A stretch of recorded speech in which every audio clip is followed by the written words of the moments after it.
Missouri, Pulaski County. I should start off explaining that my partner and I are experienced Bigfoot investigators who are in a unique situation as we have a family group living in our research area. Last October, during the full moon, my partner and I were on our hilltop having quite a bit of success with 2 juveniles and 1 adult that we noticed. We could hear them walking in the leaf litter, and every once in a while we could also hear a clack or wood knock from different directions. After a while, it seemed the feeling of fun for them dissipated and became a lot more cautious. Mike heard something to our north and went a ways down to investigate while I stayed by the camp to make sure it wasn't a diversion. He came back in a rush and said he had seen one of the young ones come out of the wood line, running for the other side of the fire break, and what was following, he said he couldn't comprehend. It was about 6 feet tall with pointy ears and a long snout. At this point, I have to say that neither of us have given any creed to the Dogman, Wolfman, Grassman theory. We just thought it was a mistaken identification of a Bigfoot or a bear. I had purchased a .40 caliber handgun and some hydroshock ammunition for it earlier that day, so it was in my vehicle. After Mike had explained what he had seen, I retrieved my weapon and loaded it. All the while, we could hear the 2 young ones chattering and the big ones stomping all to our backside. They were pissed or upset about something, and they never acted that way with us. I had Mike take me down the fire break to where he saw this creature, and with spotlights, we scanned the area. We could hear something moving around and a few short growls. Finally, Mike caught it with the spotlight going between trees, and what I witnessed is something I never would have dreamed of seeing, except on a movie screen. A 6-foot wolf walking on its hind legs. I fired my weapon in the air and it turned to the southeast into the woods. We cautiously made our way back to camp, but we could hear this thing pacing us to our left. As we got back to camp, we kept listening to this thing approaching us from the woods. Mike turned on the spotlight and I leveled my gun wherever the sound was coming from. It was approaching us without fear, and it felt to both of us like it was stalking us. As it was one of our juvies that Mike had witnessed, it came out from between the trees, and I shot it square in the ribs at about 20 yards. We measured the next day, and I'm a very good shot. I saw the wound and knew without a doubt I hit it. It fell to the ground, but immediately got up and ran to the southeast. We could hear it crash through the brush, and we even heard it fall down or trip over something, but it continued to head in pretty much a southerly direction down the hill, paralleling the fire break. We were both freaked by this time and broke camp and left. The next morning, I loaded up a few extra clips, and we went back up to see if it died somewhere close or was just wounded, so we felt we had to track it down. We did track it down from the point of where I shot it all the way down the canyon, and even found where it made such a ruckus when it fell. The leaf litter was all upended and was fairly easy to track.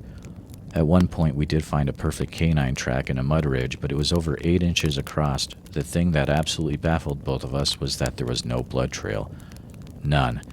We both saw the bullet hit, yet no blood. We tracked it all the way down the canyon until we lost the trail.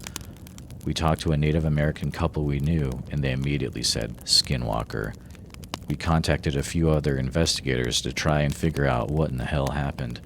I mentioned before that neither of us took any creed from any Dogman sightings, but I do know that neither of us wants to experience it again, and I have never gone out in the woods unarmed since.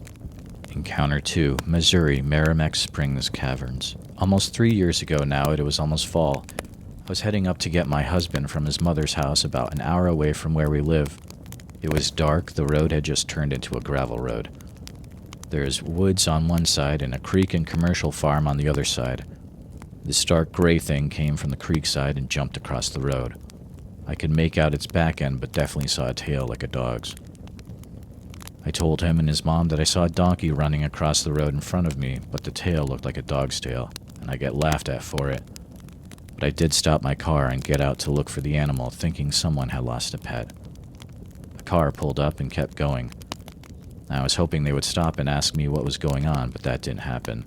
I stood there for a couple seconds and thought that it was a dumb idea. A lot of horror movies start out like that after all.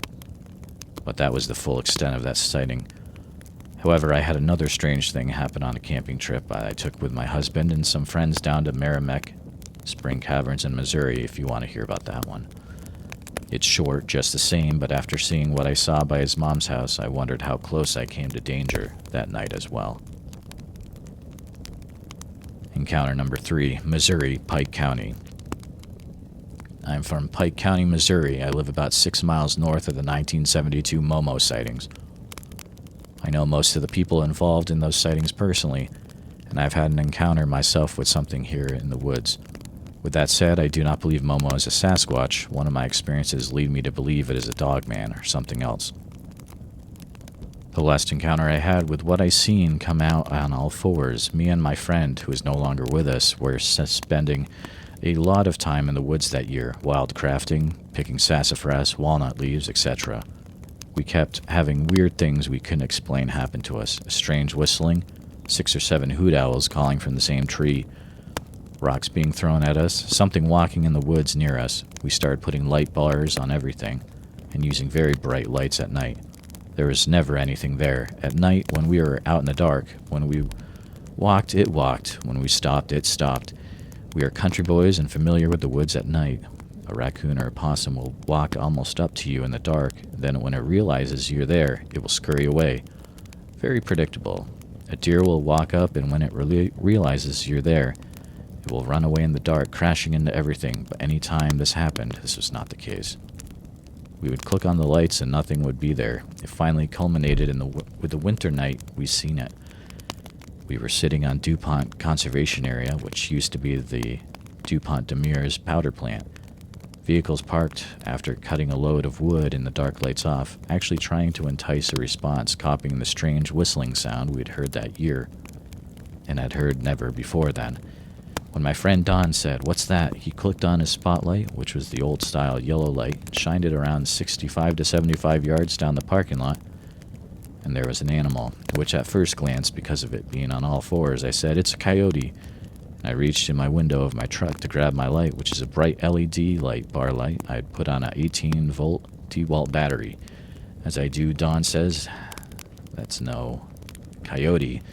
And I turned around, shined my light on that. It was walking from left to right across the road slowly on all fours, slinking or kind of slithering, for lack of a better description, like kind of cocky. I'm like, "Don, what is that?" And he looked at it, looked at us. Now it was the ugliest thing I'd ever seen, and seemed to have a mangy, like mane type, almost dreadlock-looking mane, and the rest of its body was covered in short hair.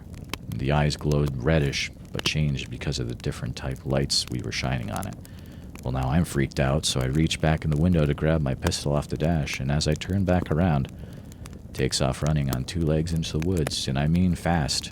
We followed it with the light, and where it ran to is a 2-foot or so drop-off, the raised road into the wooded floodplain. So my guess is now on 2 feet, this thing is 7 to 8 feet tall. Realizing we couldn't explain it and that it was what had been stalking us in the woods all those times, we bailed back to my house. I talked to some friends from out of town that were camping at the campground that night, telling them about it, not trying to sound crazy, and they told me that earlier that night there was a strange, loud, eerie growling that they heard that night. A few months later, I too heard the loud, eerie growling, and a few people also in the months surrounding this heard it as well. About a year later, I took my full-grown German Shepherd to the spot where it came running across the road, had him stay there in the spot on the road where it had been. I went and sat where we'd parked. In the daylight, he was tiny compared to what we'd seen. It had to be twice the size of him, but to be honest, a very similar shape in the rear end to what we had seen, and would probably look very similar if my dog was twice his size and ran away on 2 legs. We live in a town of about 30 people and surrounded by forest, oxbow swamps, river bluffs, tall hills, and deep hollers, and old farm fields, and 3 conservation areas totaling about 10,000 to 12,000 acres, and that's not including all the private land around. It was a big deal at the time. I believe it was 2018 or 2017. My friend has recently passed, and I'm the only one who can share the story now. I tried to convince myself I'm not crazy, or that I was crazy, because then what I had seen wouldn't have been real. Sadly, I'm not, and it is real. Sorry if I jumped around a lot. It was a lot to type in one post. Well, that's one of my encounters. So I don't know, Devil Monkey, Dogman, Skinwalker, Momo, whatever it was had an evil feel to it. The atmosphere seemed to change when it was near. I'm still scared when I deer hunt and carry lights religiously, and I don't let the kids wander very far at night. Encounter number 4, Missouri, Hawk Point. It was about 2 years ago. I was going up to my mother-in-law's house to pick up my husband after him and his brother had finished working on his Jeep. It was already dark, and I was coming up the back way to her house, which was mostly all gravel roads through farmland. I'd just gotten off the blacktop and passed a big farm when this thing jumped from one side of the creek behind the farm across the road in front of me to the other side, which was a field and woods. I stopped the car. First I thought maybe it was a donkey, but it was too big and fast, and the tail on it looked more like a dog. I tried to make sense of it. It was gray, so it wasn't a deer or a cow, and it wasn't a horse. There were no hoofbeats. It was quiet and fast. I haven't seen anything again, but there have been reports of dogs missing and killed. Also, the farm where this thing came from used to have cows, but now they don't have them anymore. Encounter number 5, Missouri, St. Louis County, November 19th, 2015. I was rolling the trash cans out for pickup the next day. It was late, so I grabbed a flashlight. I walked out the back door, unlocked the gate, and was dragging the can while walking backwards. As I passed the fence, it blocked my view of my neighbor's garage, and that's when my light hit this wolf creature. I froze instantly. The creature was about 20 feet away, and I could clearly see that it was crouching. When our eyes met, it turned to its right and fell to all fours and leaped my neighbor's driveway in one jump. That driveway is about 12 feet wide. The creature was about 8 feet tall and maybe 300 pounds. It looked kind of thin around the waist, but it was very muscular. I dropped the trash can and panic set in. I ran inside, grabbed my gun, and locked myself in my room. I'd never felt fear like that before. When the light hit its eyes, they were a vibrant yellow color. His fur was short and charcoal colored. I could hear the clicking of his claws when he dropped down on all fours. I thought I was seeing things. I didn't sleep a wink that night. It made me really question my sanity. Furthermore, it made me seek a concealed carry weapons permit. Just a few nights ago, I heard something whimpering. When it was just starting to get dark, I slammed my window shut and hit the lights, and I laid in bed with my AR-15 that night. Encounter number 6, Missouri, Chesterfield. I saw 3 of them eating something big and bloody in a field. They saw me, stopped eating, and followed me back to the farm when I got out of there. This happened more than 50 years ago. It was forbidden to talk about in the family lest the neighbors think we were crackpots. Now all the old folks are gone, and I've told my children about what I saw that day. They said I should write it down, but I think I'll leave that up to them to do. There were other strange things going on in the area, but at the time we didn't connect them together. If the aunts and uncles didn't know what was going on, they wouldn't tell us kids. It would have been too cathartic to talk about, and I'm so pleased to see that others have seen them too, but I have to tell you, to think back on something I've tried to forget for over 50 years is terrible. It's so frightening. I haven't been able to get a good night's sleep. Thinking back on all that gore and those things' faces, I truly believe they would have eaten me if they hadn't already just eaten. When I finally told where and what had happened, I was called a bald-faced liar and given a good beating. Then the folks went to the field and to the truck that I hid in and saw the gore, bloods, scratches, prints, and all. Later, an uncle up the road in about 5 miles had these prints come up to his house. He took pictures of them, and there was a newspaper article about some sort of huge cat prowling about. I didn't know if that has anything to do with those critters or not. A neighboring farm that was owned by a wealthy family, compared to us, had a prize bull go missing. I bet that had something to do with those things. He was a huge thing and very ornery. They never found a trace. I know this is choppy and not very clear, but it still makes me nervous to talk about it after all this time. Encounter number 7, Arkansas, Fayetteville. We have had 3 Dogman sightings in the same place at a house almost directly across from the Wesley Cemetery on Highway 74 in the Wesley community. All 3 sightings were from our car at night driving home. The first night we were on our way home from Fayetteville, and it was about 11 to 11:30 at night. We were just talking and having a normal trip home. We both became silent as we passed the white house across from the cemetery. I was driving and I saw something huge run across the porch and jump off at the end of the porch, do like a barrel roll, then stand up and run across the field. Everything was so fast, all I did was squeeze the steering wheel and take my foot off the gas. Then I floored it. Neither of us looked around, and finally I said, "Did you see that?" My husband said yes. Well, what the hell was that? I replied that I wasn't going to go back to find out. I avoided driving Highway 74 after that for quite a while, and after a year or more we were coming home and tired, so we took 74 again because it's much shorter than the other route home from Fayetteville. Right when we got to the same house, a huge thing ran across the road on two legs, rolled into the ditch, and then galloped off on all fours. I was like, never again. And of course, after a few months, I drove that way again. Nothing for quite a few trips, but then after a late movie, it was well after midnight, maybe even 1:30 in the morning, we passed the house, and something huge ran up the side of the road and stood there, shoulders moving like it was breathing heavily. All 3 times we both felt it wanted to look at us, but we refused to turn our heads, so it was all side glances, except when it ran across the road right in front of us. It was big enough that when it was on the porch, it was hunched over and had to go on its hands and feet to jump off the end of the porch. Shape-wise, it was very similar to the werewolves on Van Helsing. The hair was sparse, thicker on the back and shoulders. Ears were pointing and laid back. Huge toothy grin like a German shepherd that's been at play. Seriously freaked me out every time. I was watching the rear view, expecting to see it come after us. The area is dark, but there's a night watcher in the yard of the White House and at the cemetery, as well as the headlights of our vehicle. The first sighting was on or near full moon because it was very bright out and the porch light was on. The second and third were maybe half moon, not nearly as bright. All 3 sightings were in the winter or very early spring, no foliage. These all took place between 1999 and 2000. The weird thing is that the White House is a rent house and never, not once, stated rented for more than 2 to 3 months. Then we could see people moving out and new ones moving in. If anyone had an outside dog, it didn't last long. I never stopped to talk to anyone, so maybe they rehomed every animal that lived there, I don't know. Now the house has been for sale for at least 10 years and no one's interested. No one keeps cattle down the valley at all either, which is strange. It's very green, lush pasture land that sits empty. We've driven home that way at night a few times since. It's been empty and we haven't seen a thing. Not that either of us want to. In October 1972, my husband, our 2 babies, my brother, and I left Leavenworth, Kansas in our 1968 VW van on a camping trip to a recreational area in Arkansas called Beaver Lake. When we finally got there, we found a fairly remote campsite at the far end of the park. We wanted to be alone as the babies woke up often during the night and needed to feed. We didn't want to disturb any other campers. So shortly after pulling into our campsite, my brother pitched his tent next to the van. The rest of us were going to sleep in the van, and the campsite was in an area with a horseshoe-shaped rocky terrace ledge that rose from about 50 feet to about 100 feet as it curved around behind the 4 campsites.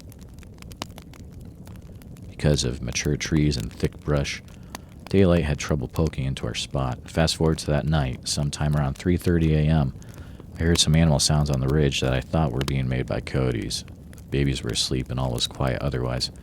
I peered out the window but couldn't see what was making the sounds because it was so dark. Still hearing odd yips and howls, I laid back down on the back seat.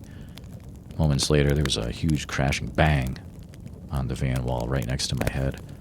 My husband leapt out of a full sleep. My brother bolted out of his tent and jumped into the van with us. We were all in a panic, looking in every direction, trying to see what had hit the van like that. We all turned just in time to see a large shadow moving about 20 feet behind the van from left to right. After about 20 minutes had passed without any of us seeing movement out there, my husband and brother went out to inspect the van for damage, but found none. We then started hearing pounding steps coming from the bush about 50 feet behind us. The guys eased back into the front seat of the van. That's when my husband turned on the headlights and stepped on the brake pedal for rear light. Instantly, there was a huge commotion. He started the engine, and that's when, in the glow from the headlights, we could see a hairy thing 10 feet away and coming towards us. As it got closer, its silver-tipped hairs glistened in the light. It had a grayish streak from its shoulders down its back to its buttocks. The creature was walking on 2 legs, was around 7 or 8 feet tall, had a barrel chest and skinny legs. It never gave us a good view of its eyes, so I couldn't tell you what they looked at. I could see the face was not ape-like, it was dog-like.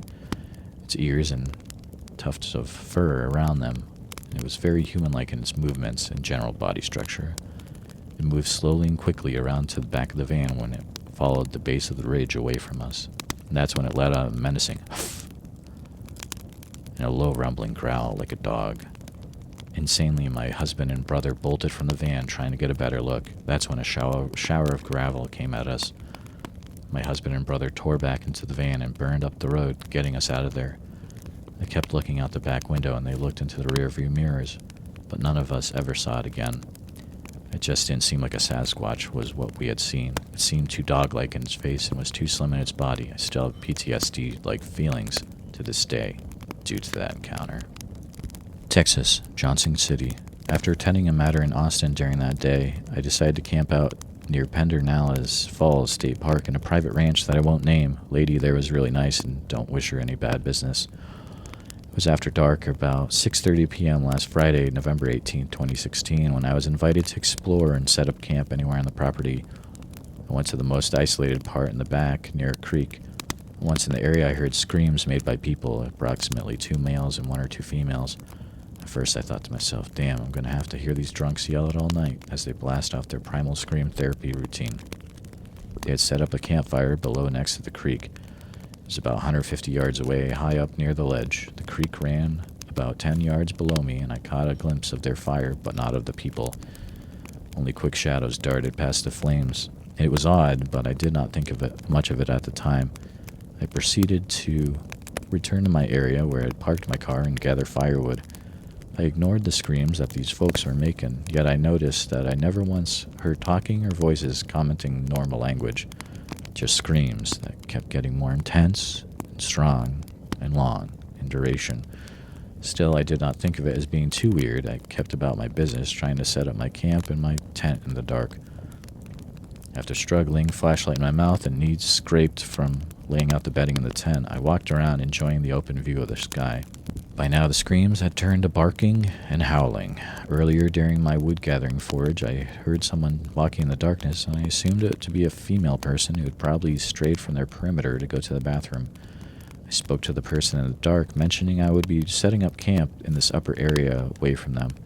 The person never answered, so I felt confident I had established a respectful territorial mark where I would not go near them, and they in turn would not go close to me. Nevertheless, I still did not think anything was weird up to that point. And what began to worry me was when an hour later, as I was about to begin my fire and rest in my tent, 3 or 4 howls united in a very loud crescendo, and that got my attention. The barking now, as more intense and deeper. At first I thought that maybe these people were using dogs to fight each other, but it was not like that. In dogfights, you can listen to dogs tearing into each other and the voices of the men cheering them on. Here the barking seemed to be going in one direction, as if the dogs or coyotes were competing to outdo each other with barks, wailing, or howling. As my mind tried to comprehend what was going on, another possible scenario appeared to my reasoning capability. Maybe they had set up speakers and were playing a recording of barks and howls. But it made no sense. Once again, the barking deepened and the howling became more fierce and louder. And that's when I decided that I would not be able to sleep there at all. Besides, the sounds did not appear to be human-based at all. I collapsed the tent I had struggled to set up for almost an hour, and left the stone ring and all the firewood of different lengths and thickness stacked and ready. A sense of self-preservation came over me as I was alone, unarmed except for a long, heavy machete I gripped with my right hand. Before leaving, I crept as far as I could to the ledge where earlier I'd seen their campfire, but the barking and howling was too great. I crept up quietly in defense combat mode only 25 yards further. Did not reach the 50-yard mark at the ledge where I'd been 2 hours earlier. How I wished to have my tape recorder box with batteries so that my wife could hear what I was hearing. Like I said, I could not go any deeper or close to them because the things voicing out the barking and howls were not people, but I never saw them. Alaska, Matanuska Valley, October 27, 1998. My encounter took place many years ago. I never had the faintest explanation for it until a couple months ago when I randomly stumbled upon Dogman on the internet. I was in my early 20s working swing shifts at the time and commuting about 100 miles each way, so it was usually about 2 in the morning by the time I got home. I saw the monster, as I called it, on the northernmost section of Trunk Road in the Matanuska Valley in Alaska. The area is roughly smack in between the towns of Palmer and Wasilla. I was only about 10 miles from home at that point, so it must have been about 2 a.m. Trunk Road is a narrow 2-lane road consisting of nothing but twists and turns. The surrounding terrain is somewhat swampy and thick with black spruce, and it was late October, days before Halloween. There was no snow on the ground, but it was cold enough to be wary of ice. I was driving an 82 Subaru SW, going about 20 miles per hour around a curve. When my headlights caught a large, dark figure up ahead, I'm bad at judging distance, maybe 6 car lengths away. I instinctively let off the gas, coasting closer. At first I assumed it was a moose, as the area is infested with them, but no, it was standing upright. Bear, then? No, not a bear, it looked so strange. Tall enough to be an uncommonly large bear, but far too slender, and looked like it had spikes running down its neck and back. A Halloween prop? Odd but effective place for one. All these thoughts ran from my head in a fraction of a second. The car was still coasting closer, and I could see more details. It was standing in profile, gazing against the road. I could clearly see its wolfish muzzle, large upright ears. The spikes on its back were in fact clumps of fur. Its spine curved in a smooth, very natural-looking way. It was standing in the ditch, inches from the pavement. Because I was focused on its upper body, I do not recall anything about its back legs or if it had a tail. I did see its front legs, though, very doggy-looking, hanging awkwardly down and slightly toward its front, exactly as if you'd expect a dog stood upright. While it clearly had a canine look, there was something off about it that I could not articulate. It was perfectly still, and at this point, given the proximity to Halloween, I was quite convinced it was some sort of Halloween prop because it was clearly not any kind of existing animal. I was deeply impressed and gently stepped on the brakes, intending to stop and examine it closely. But then it turned its head toward me. In the tiny fraction of a second that it took for it to swivel its head, I knew I'd made a terrible mistake. The fluidness of its movement removed any and all doubt that this was some kind of prop. It was horribly, terrifyingly alive. The pale off-white glow of its eyeshine in the headlights destroyed any possibility of a human in a costume. I think I sat there gaping at it in shock for a few seconds.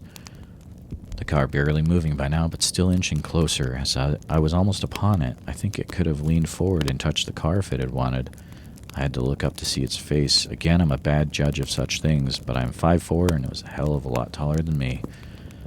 Tall like a polar bear, standing 7 feet 8. I really can't say.